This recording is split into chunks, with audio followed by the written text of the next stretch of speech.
किस्सा हीर वारिस शाह का ये 10वां हिस्सा है। ये भी पिछले हिस्से की तरह लुडन मला उदियां बीवियां उत्थे दे लोग और रांझे दे आपस के मुकालमे जारी ने और पहली दफा हीर का जिक्र भी होएगा इस हिस्से दे विच।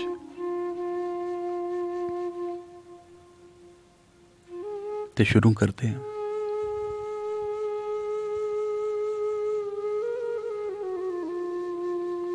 लुडन करे विश्वास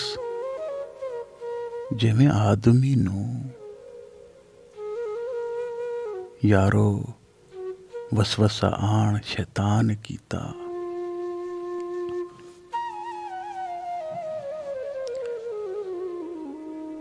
वेख शोर फसाद जबेल संदा मियाँ रांझे ने जीव हैरान कीता। बन सिरे ते वाहल तैयार होया तुरत टलने दा समयान कीता।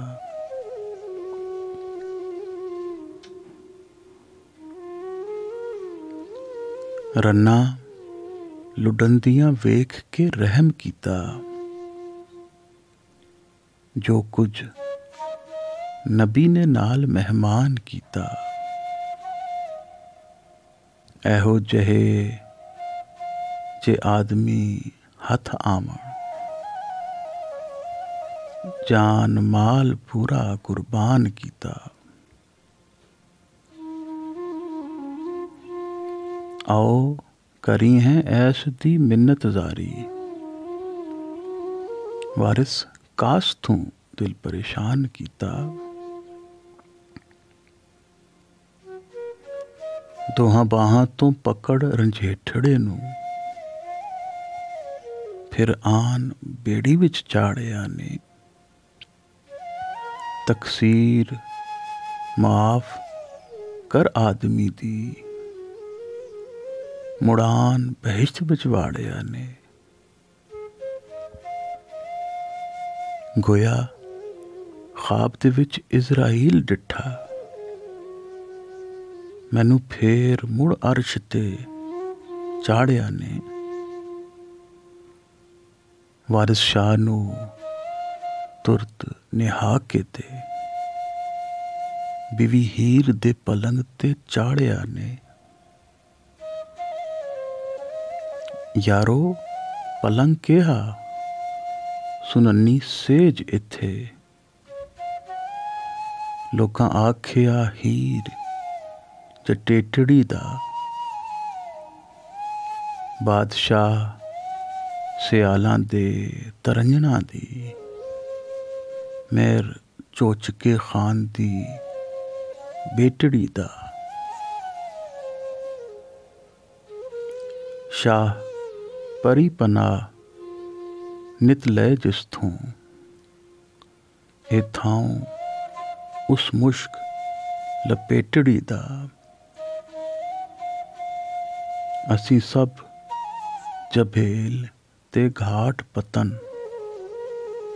सबा हुक्म है उस सलेटड़ी दा। बेड़ी नहीं ए जंज दी बनी बैठक। जो को आवंदा सद बहावंदा ए। गुड्डा वड्डा अमीर फकीर बैठे। कौन पुछदा केड़े थाउंदा ए। ख्वाजा खिजर दा बालका आन लत्था। जिन्ना खन्ना शरीनियां ले आउंदा ए। लुडन ਨਾ ਲੰਘਾਇਆ ਪਾਰ ਉਸ ਨੂੰ, ਉਸ ਵੇਲੜੇ ਨੂੰ ਪਛਤਾਵੰਦਾ ਏ। ਯਾਰੋ ਝੂਠ ਨਾ ਕਰੇ ਖੁਦਾ ਸੱਚਾ, ਰੰਨਾ ਮੇਰੀਆਂ ਇਹ ਖਿਸਕਾਉਂਦਾ ਏ। ਇੱਕ ਸੱਦੇ ਨਾਲ ਇਹ ਜਿੰਦ ਲੈਂਦਾ, ਪੰਛੀ ਡੇਗਦਾ ਮਿਰਗ ਪਹਾਵੰਦਾ ਏ।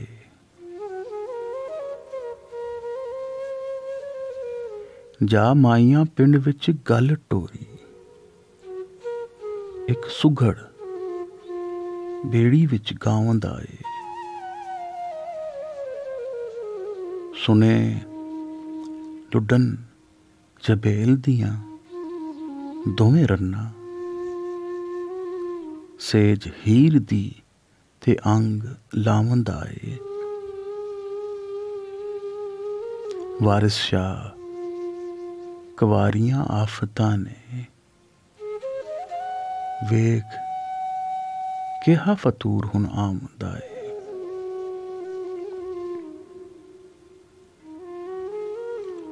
ਲੋਕਾਂ ਪੁੱਛਿਆ ਉਹ ਮੀਆਂ ਕੌਣ ਹੋਣਾ ਏ।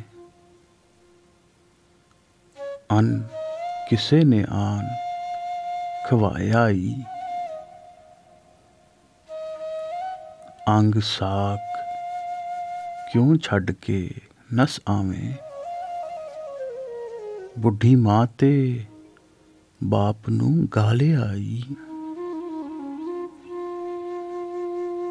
ਓਲੇ ਅੱਖੀਆਂ ਦੇ ਤੈਨੂੰ ਕਿਵੇਂ ਕੀਤਾ। ਕਿਨ੍ਹਾਂ ਦੂਤੀਆਂ ਦਾ ਕੌਲ ਪਾਲਿਆ ਈ।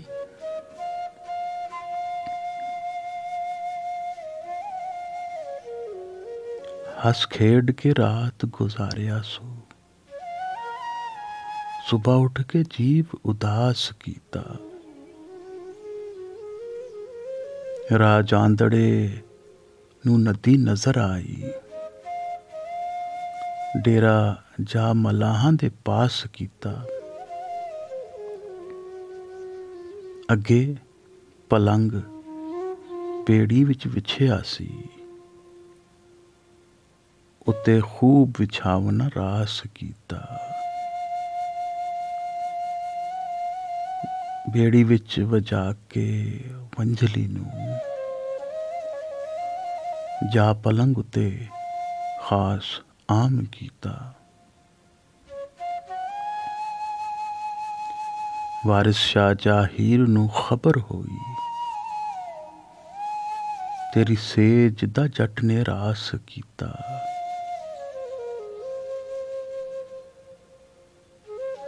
ਲੈ ਕੇ 60 ਸਹੇਲੀਆਂ ਨਾਲ ਆਈ, ਹੀਰ ਮਤੜੀ ਰੂਪ ਗੁਮਾਨ ਦੀ ਜੀ। ਬੁੱਕ ਮੋਤੀਆਂ ਦੇ ਕਨੀ ਝੁਮਕਦੇ ਸਨ, ਕੋਈ ਹੂਰ ਕੇ ਪਰੀ ਦੀ ਸ਼ਾਨ ਦੀ ਜੀ। ਕੁੜਤੀ ਸੂਹੇ ਦੀ ਹਿੱਕ ਦੇ ਨਾਲ ਫੱਬੀ, ਹੋਸ਼ ਰਹੀ ਨਾ ਜ਼ਮੀਨ ਅਸਮਾਨ ਦੀ ਜੀ। ਜਿਸ ਦੇ ਨੱਕ ਬੁਲਾਕ ਜਿਵੇਂ ਕੁਤਬ ਤਾਰਾ, ਜੋਬਨ ਬਿਨੜੀ ਕਹਿਰ ਤੂਫਾਨ ਦੀ ਜੀ। ਵਾਰਿਸ ਸ਼ਾਹ ਮੀਆਂ ਜੱਟੀ ਲੋੜ ਲੁੱਟੀ, ਭਰੀ ਕਿਬਰ ਹੰਕਾਰ ਤੇ ਮਾਨ ਦੀ ਜੀ।